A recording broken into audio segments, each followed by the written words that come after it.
What's going on, everybody? We are rocking and rolling. It's the final Friday show.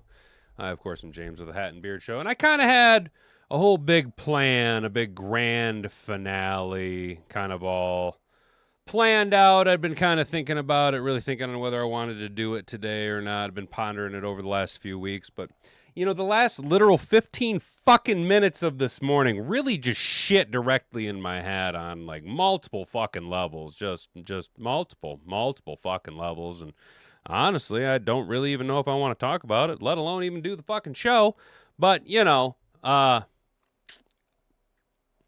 some of us don't really have much fucking say in the matter. We don't have an option of just laying on the fucking ground and balling up and bullshitting around with stuff. But you know what? The show must go on, and I will decide by the time I get there if I feel like fucking sharing this with you guys. But it's just like irritating. The last few days have just been like confirming so many fucking things that I knew to be true, both in my professional life and evidently in my fucking personal life too. So we'll talk about it. But big story of the NFL is the Eagles downplay DeVonta Smith downplays wide receiver one role after A.J. Brown trade. He said he's, quote, going to do the same thing. We will discuss that. And then Tim 20-Man will break down week 2 observations coming out of Lions OTAs. Obviously, you guys know the big news yesterday was the sheriff decided to tear his ACL. So all that hypery-diapery-doo we had around Debo number 2, doesn't appear that it's going to come to fruition. As are we trying to get it out early and often, or is this just literally the first domino of how this whole season's already like? Is this an omen? You know what I'm saying? Like, is this an omen? So yeah, Kendrick Law popped his hamstring. So, guys, make sure that you have the notification bell turned on so you can be notified when we go live Monday through Friday. 7 to 8 p.m. at YouTube, Rumble, and Kick. I don't know if I'm going to keep doing the Kick thing. It's kind of eating up bandwidth, and I don't engage with Kick. So I don't know if we're going to keep doing the Kick thing. We'll see how well it works out at night. But things are, and they are, and they are, and they are not, and they are, and this stuff and things. But we will not be here this time next week. We'll be there at night, 7 to 8. Don't be showing up at no 10 a.m. Where's the Hat and Beard Show? I ain't going to be here, dude. Ain't going to be here. You don't have to go home, but you can't stay here. Share this around with all of your friends. Do the things, the stuff and the things. I'm going to hand it off to my guy, Jocko, and then we're going to get into the Friday show. If you can say the word good, guess what? It means you're still alive. It means you're still breathing. And if you're still breathing, well, then hell, you still got some fight left in you. So get up, dust off, reload, recalibrate, re-engage, and go out on the attack.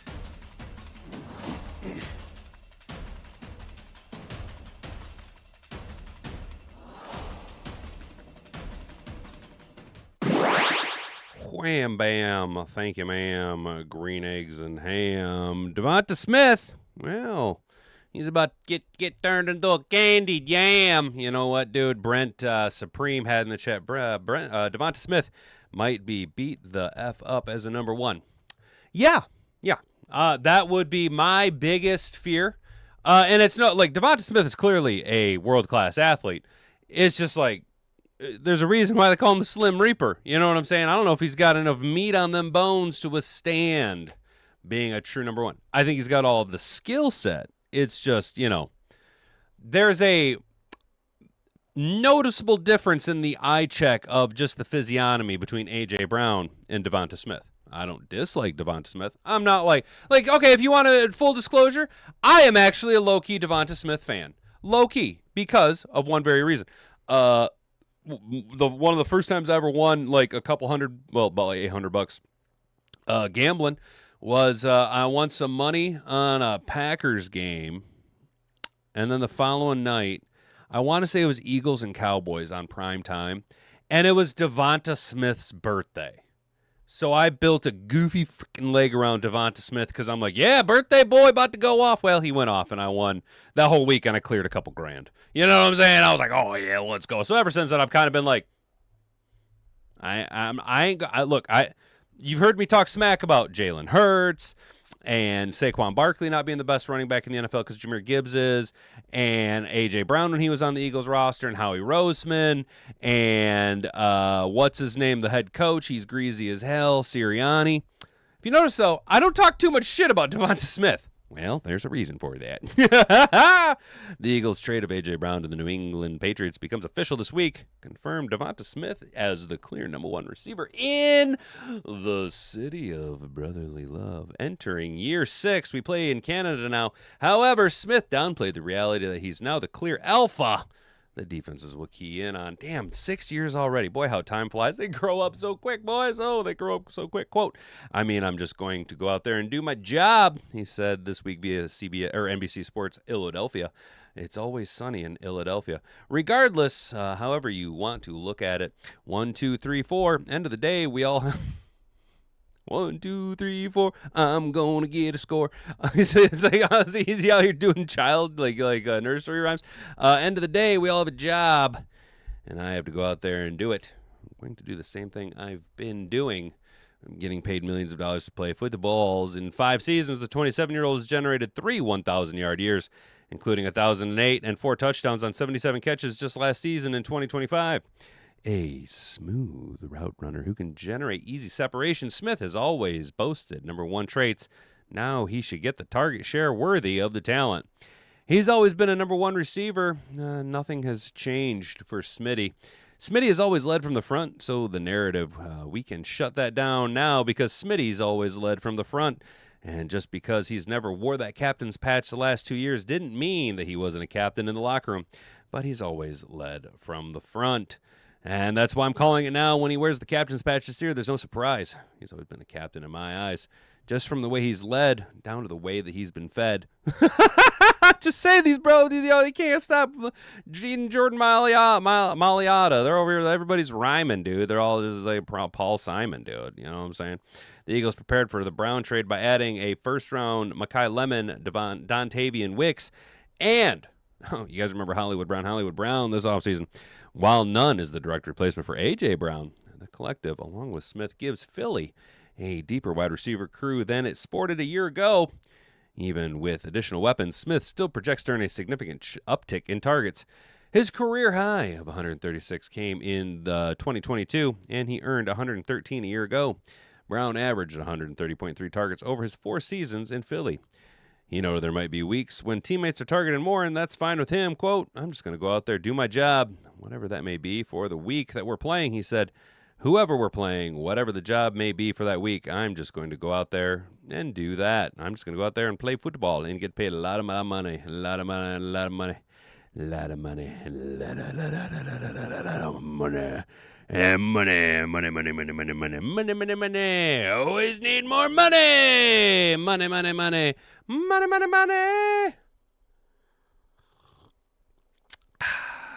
You know, it's not money. The sheriff popping his ACL, guys. That's not money at all. How are we feeling about DeVonta Smith, you guys? I've been hitting all the alt lines on Spurs so bad. Hell yeah, there you go, dude. That's what's up. What's up, Brent? And Rallin, my mom, Snake. What's up, Sticks? How's it feeling up there? How you doing up there in the cold north, dude? Hopefully you can get liberated, come down here to the old proper North American continent. Or a country in the continent. DeVonta Smith makes J-Mo look like Mr. Universe. You know, though, to be fair, though, J-Mo did kind of bulk up last season a little bit. He did put on a little bit of muscle, but you're right, dude. The Slim Reaper next to J-Mo looks like for real, like you say, looks like Mr. Universe. I like DeVonta Smith, but aside from just his size, how do defenses scheme differently when not having to account for Brown, and how does that impact the production we have seen from Smith? Production probably stays similar. I think you're going to see a lot more. I got a feeling that Jalen Hurts is going to be just running for his life a lot more this year. Oh, shit, I can't even begin to do that tongue twister, dude. What's up, Trippy? Hey, Trippy, dude. You guys make sure you got it pegged.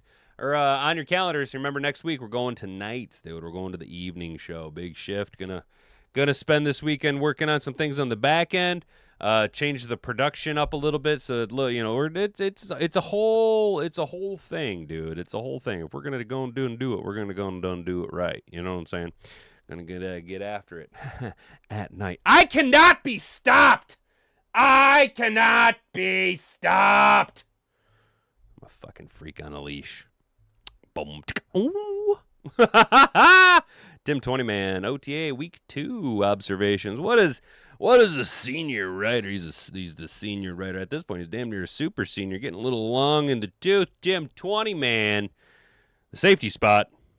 Detroit Lions head coach Dan Campbell talked Thursday's practice about how much he likes the current depth and competition at safety, with question marks still surrounding the full availability and return dates of Pro Bowlers Kirby Joseph-Knee and Brian Branch Achilles. I like to say Achilles.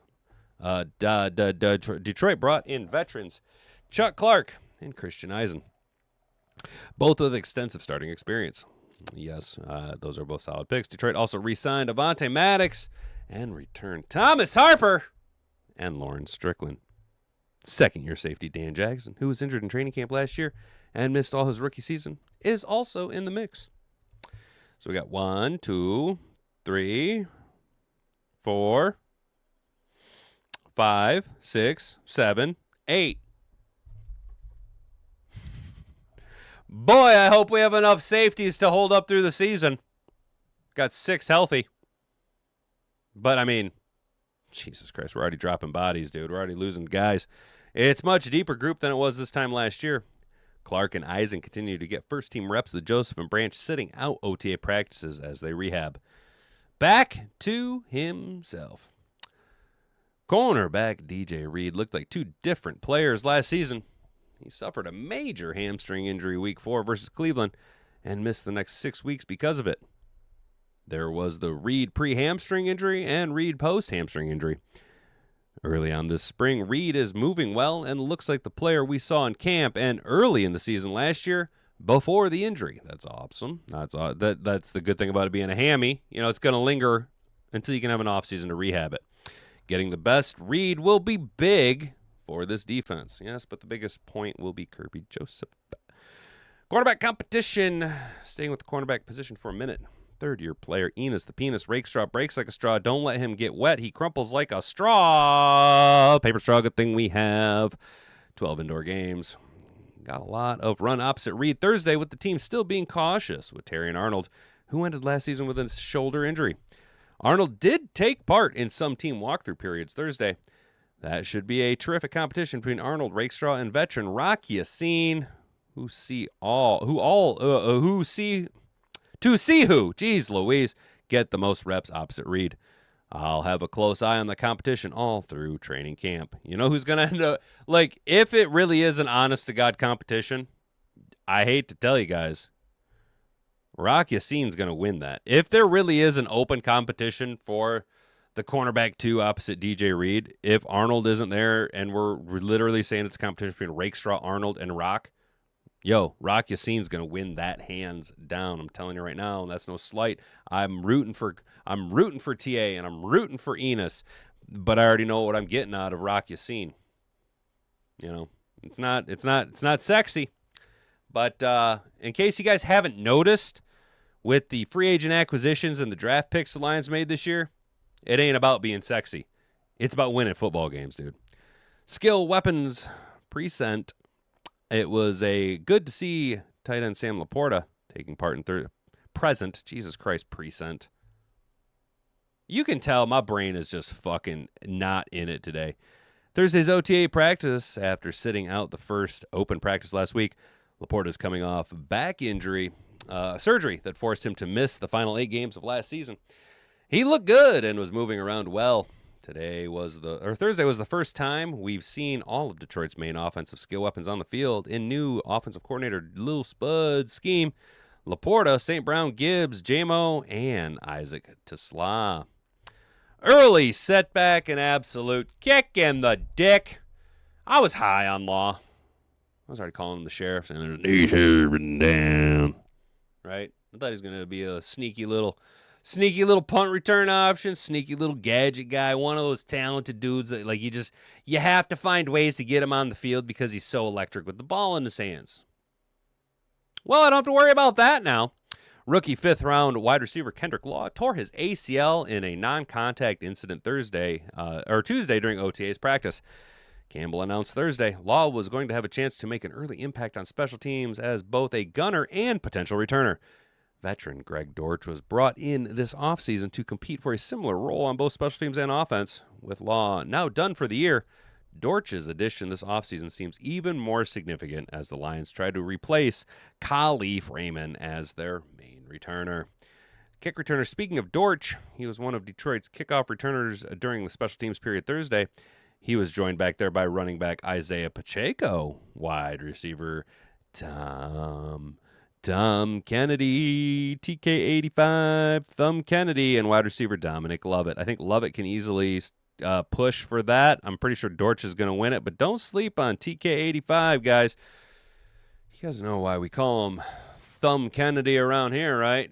That's because every time that man's on the field, I find myself watching him make plays doing this. I'm going, damn, I'm giving him one of these, and then I tend to give him one of these, and I'm just like, 2 thumbs, Thumb Kennedy, man. Just thumbs up Kennedy all day. Long ball. Campbell ran the first and second team offense through a walkthrough end-of-game situation to end Thursday's practice. Lions were trailing 28-27 on the scoreboard as the opponent's 48-yard line with no timeouts and just 14 seconds on the clock.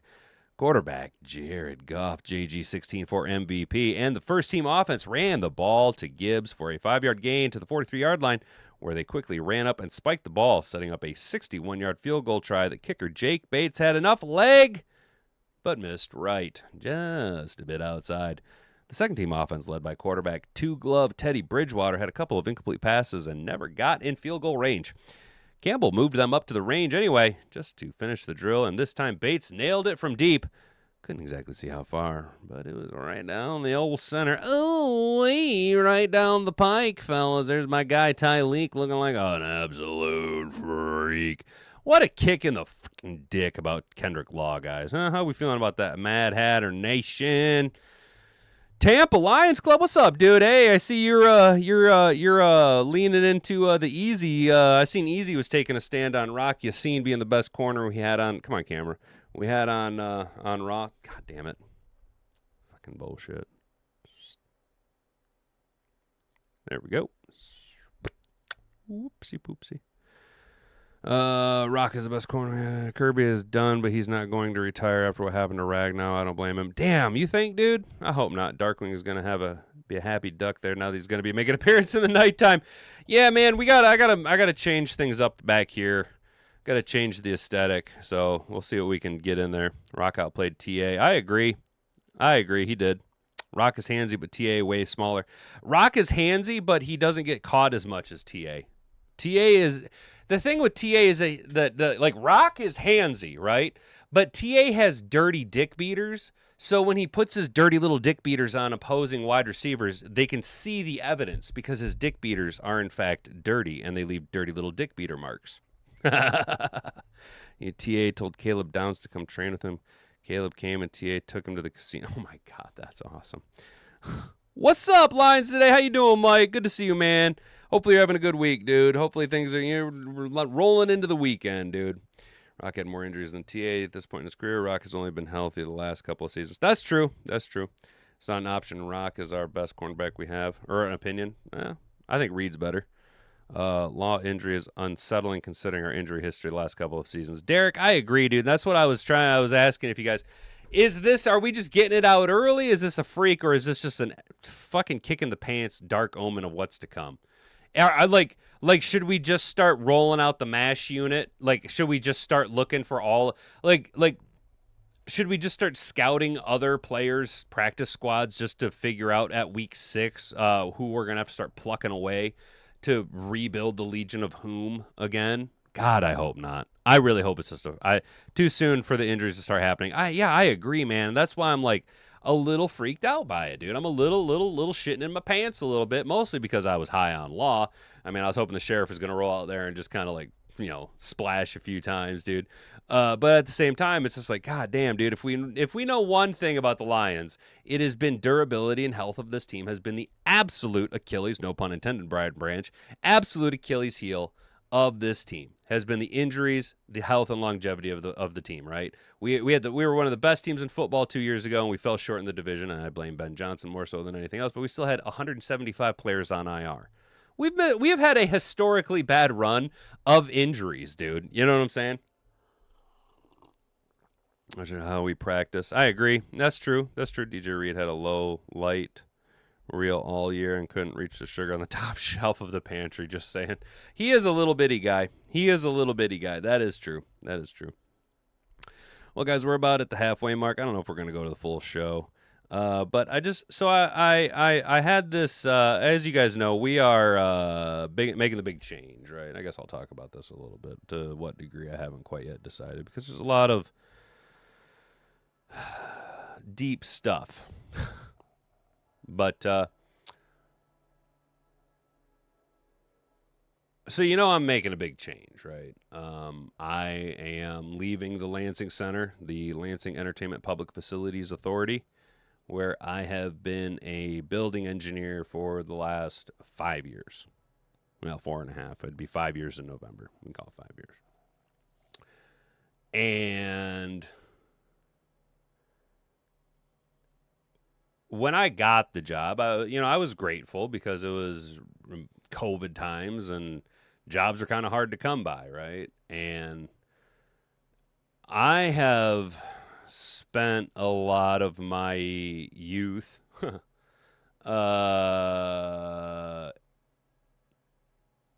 going through jobs, man. And there's a lot that goes into it, why jobs don't work, trying different jobs, that type of stuff. So, I was glad to have it, and I was ultimately really grateful for having, at the time, what I perceived to be a good thing in joining the union, the UAW Local 2256, right? And I was like, right on, this gives me a layer of protection. And it has, to some extent, albeit I have to do all the work, because I've come to realize that most people in the union and most people in officer positions of the union are incompetent on their best days, right? Like, you wonder, you start to wonder, like, oh, y'all are keeping the adult Velcro shoe industry alive. You know what I'm saying? And it got frustrating, and at the time I was like, yes, this is awesome. And then I kind of seen what was going on, and I was like, all right, I can make a change, And so I tried to, I thought I could be the change. And I just ran into wall after wall after wall of bureaucratic nonsense, And on top of that, my employer is grossly incompetent. And I mean, at the simplest of things. I'm not going to go through every single instance. We've talked about it when they happen. And just to show you, how unbelievably incompetent they are, I originally wasn't even given the, respect of having my last day be on a Friday. Right? That shitbird called me down to the office last night to ask what I wanted my schedule to be next week. And I said, well, my last fucking day is on Tuesday. Technically, that would be my 14-day notice. And he goes, well, yeah, I do you want to work your normal schedule or do you want to come in and work days? And I looked at him and I go, I will work my normal Saturday and Tuesday, 3 to 11, right till the bitter fucking end, Mike. And I walked out the fucking office. I was so fucking mad. I was like, seriously, dude? Not only are you're really going to do, Tuesday has to be my last day. On top of that, I'm going to work 2 days in a whole new pay cycle. Really? Really? So, full disclosure, I went over his head and worked a deal with the director. So today is my last day. I have it in writing. We worked a deal for my cash out and the blah blah blah. And today will be my last day. Today is my last day at the Lansing Center. And I'm very grateful because there have been so many times where I've been so unbelievably frustrated. And just interviewing and touring one place, my new place, I was reminded that where I've been at is that the way they do things is not normal. And if any of my soon-to-be former coworkers are watching, you are not as dumb as they make you believe you are. Okay? You're not stupid. They're incompetent. Just because they can't figure out how to organize it doesn't mean it's your fucking fault. And that's what I've been trying to tell these people for fucking years. It's not your responsibility to pick up. You don't need to up manage. Okay? You need to let them fail. It has no outcome on you. But, you know, everybody forgets. Everybody just goes, yeah, that's right. I'm Toby. They just go, that's right, Toby be good. Toby be good. Toby be good. Maybe Toby get a crumb. Right? And the frustration.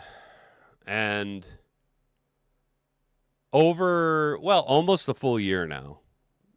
It will be 9 months to the day next Wednesday, which would be June 10th. So 9 months prior to that would be September 10th. You guys recall,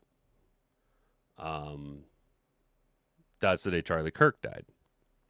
And that morning I spoke with venom and sin. And, I spent a lot of my youth rejecting Christ, and it's like, dude, he has just been like screaming in my face. Hey, fuckhead, and it sucks that it took Charlie Kirk to really give me eyes to see and ears to hear. Oh, I hear it though. So, I've been leaning, you guys know I've been way leaning into my faith, almost now to the point where I'm fucking annoying about it.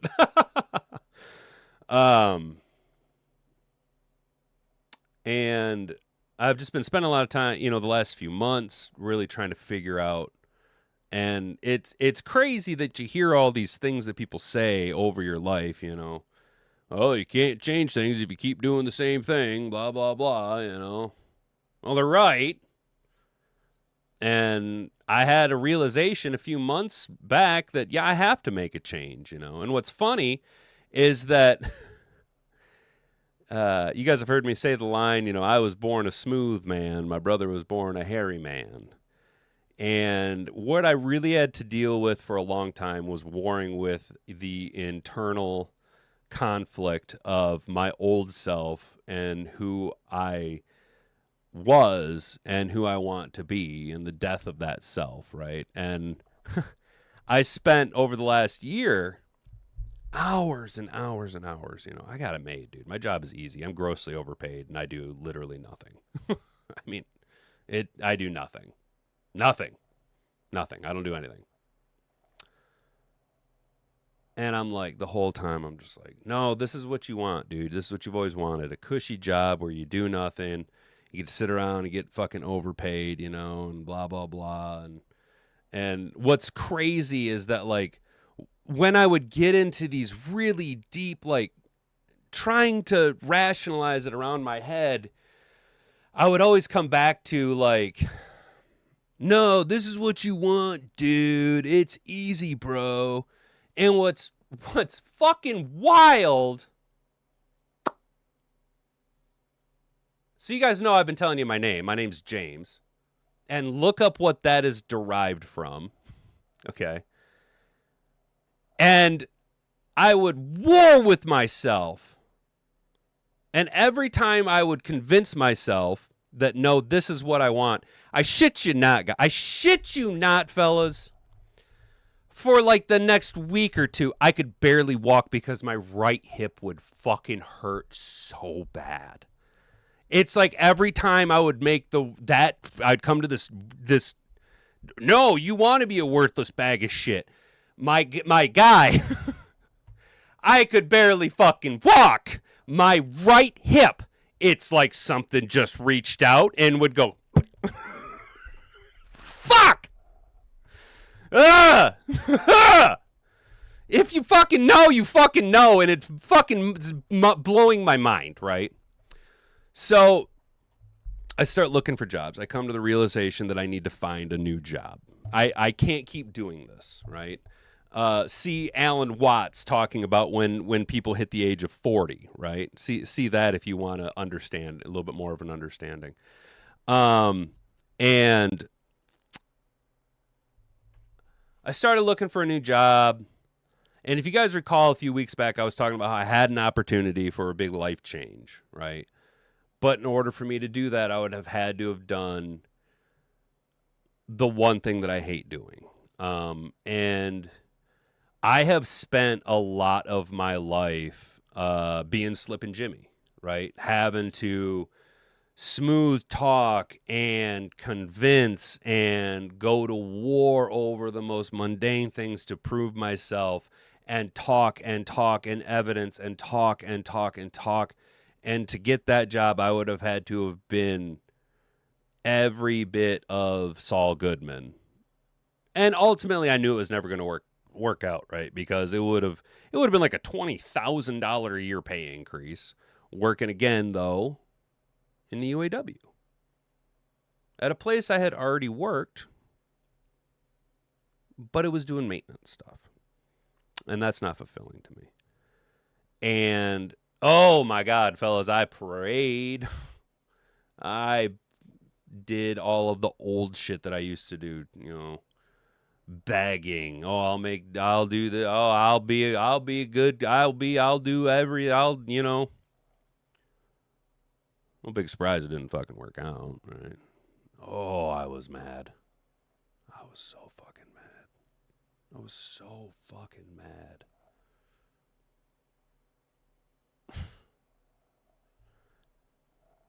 And I didn't know what to do, and I'm just at work one day, and something happened. I had a big fucking blow up,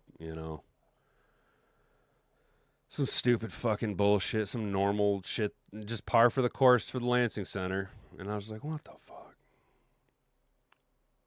I'm outside, and I pull up Indeed, right? And I'm angrily looking for jobs, and this fucking job comes up, posted absolutely out of nowhere. And you guys know the story. It popped up, unicorn meeting a unicorn. CEO poached me away within fucking 3 hours, right? They had already basically informal offer within 48 hours, 72 hours I had a formal offer. You know what I'm saying? Unicorn meeting a unicorn. And there is some gives and takes, right? It's a big life change, changing my schedule around. Subsequently, then also, and I know it seems weird because this is kind of a small channel by all metrics, but it's big to me, right? This is important to me. I like talking to you guys. I do. I've said it before. I look forward to this time we spend together. It's nice to talk about ball. What's even nicer is to talk about ball with competent people who understand ball. Even if we don't agree, you guys still make good fucking points, even if they're dumb. So this is a big change, I'll have much more time at home. My work-life balance will completely readjust. And that's the other thing. This job was killing my work-life balance, dude. It was fucking brutal. Just horrible. And I've worked third shift before, and this was somehow worse than third shift, just in the Just it wasn't the shift, it was the scheduling. It was the incompetence when it came to scheduling. So, I get this, I apply and I accept, and this is a big life change, and there's some give and take, right? Not going to get into the minute details of it, but there is some give and take. And right now it feels like I'm giving a lot.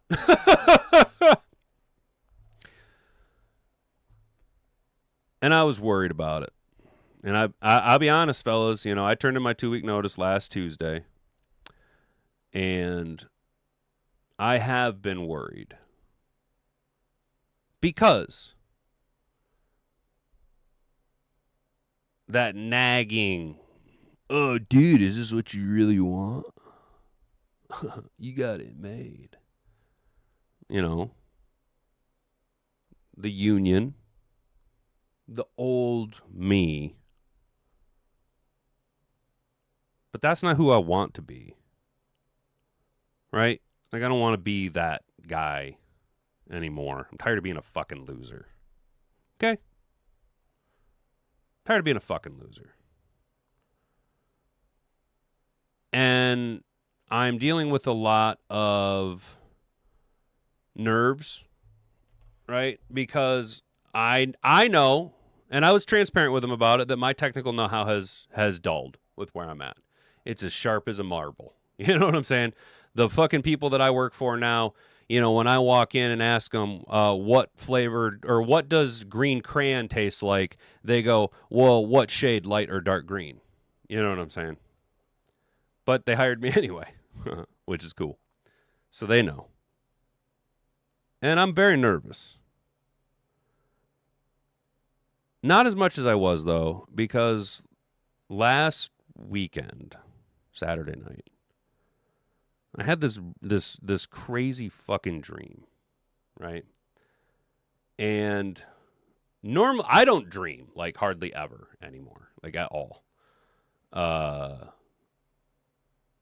But I had this dream, and, I mean, it was very vivid. And I was like, wow, that's crazy. And normally, like, within the first couple hours, I've lost it, right? Like, it's gone. But, I was at church, and I was still thinking about it. And I'm even today, I'm going to explain to you exactly the dream because it just stuck with me.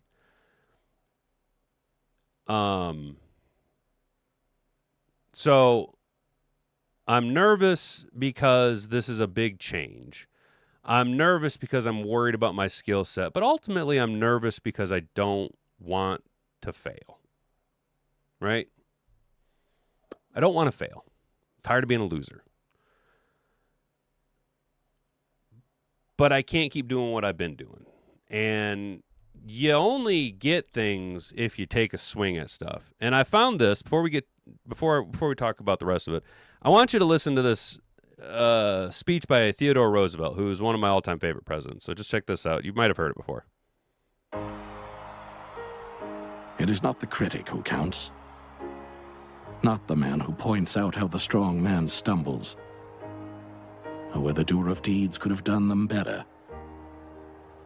The credit belongs to the man who is actually in the arena, whose face is marred by dust and sweat and blood,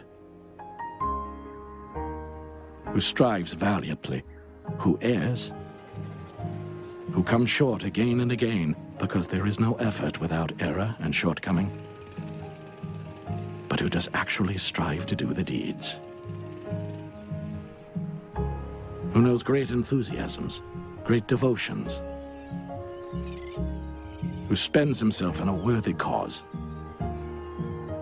who at the best knows in the end the triumph of high achievement, and who at the worst, if he fails, at least fails while daring greatly, so that his place shall never be with those cold and timid souls who neither know victory nor defeat. Theodore Roosevelt. Yeah, so that fucking rattled me. So I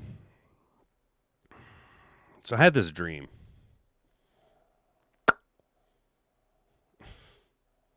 All right, I gotta remember how I wanted to phrase this all. All right, so over the last year. So I'm a cracked pot, guys. I'm a cracked pot. I'm imperfect. I'm a sinner. But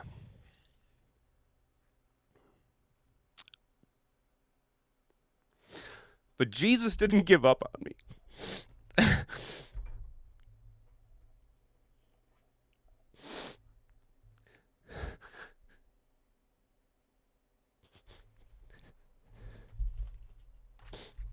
He came to me and he said, just say yes, dude. Then I said yes.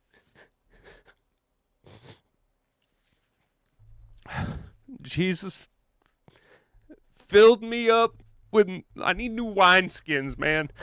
It filled me up with so much of his love, dude, that like my old wineskins can't keep it no more. And I need new wineskins, dude. So I need to be new.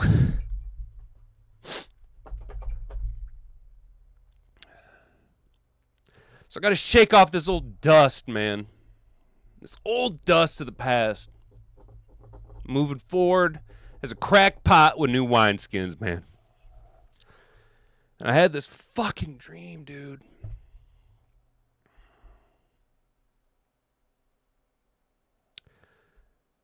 And I'm in.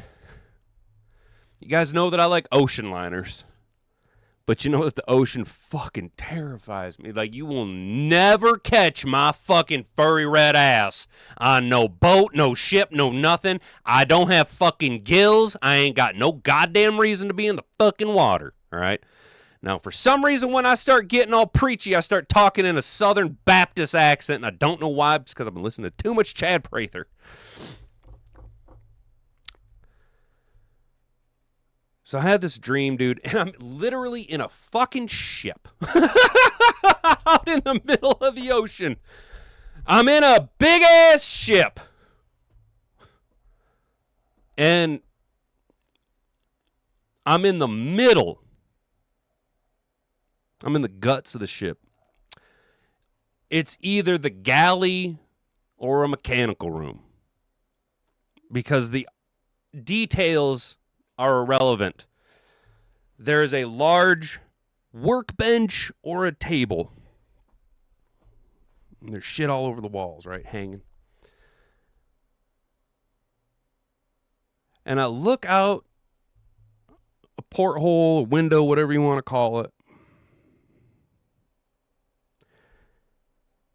And when I tell you I see a big wave, I don't mean it's the biggest wave I have ever seen. I mean, it is the biggest thing I have ever seen in my life. It's impossibly big.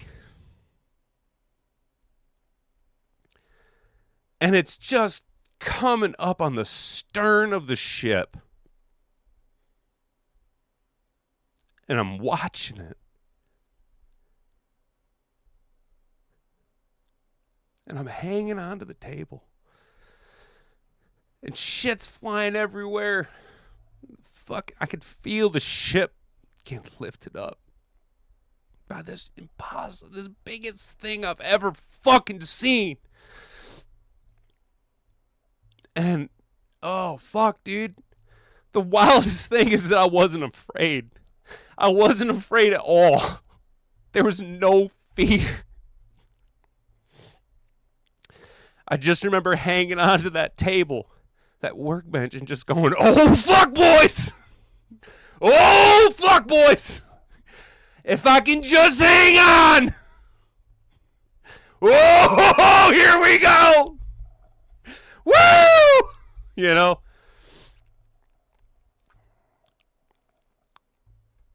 Because things are changing. And it's big. And I have no control over it.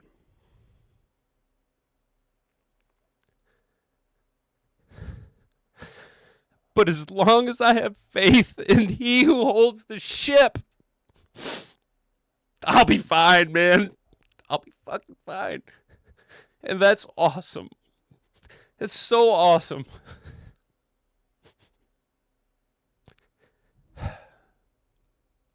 So if you get the chance, I'm not telling you to go to church, man. I'm not telling you to worship the way that I worship.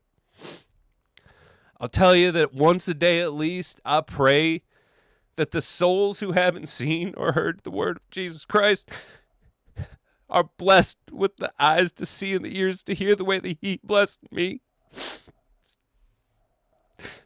so that they can not be afraid and they can try and make the change to find happiness, because the way to happiness isn't trying to be like Christ, it's to be with Christ. And that's what I wanted to tell you guys today. Don't be afraid. Have faith in the Lord, because he is truly powerful. Kadash, Kadash, Kadash, Kadash, the Lord of hosts.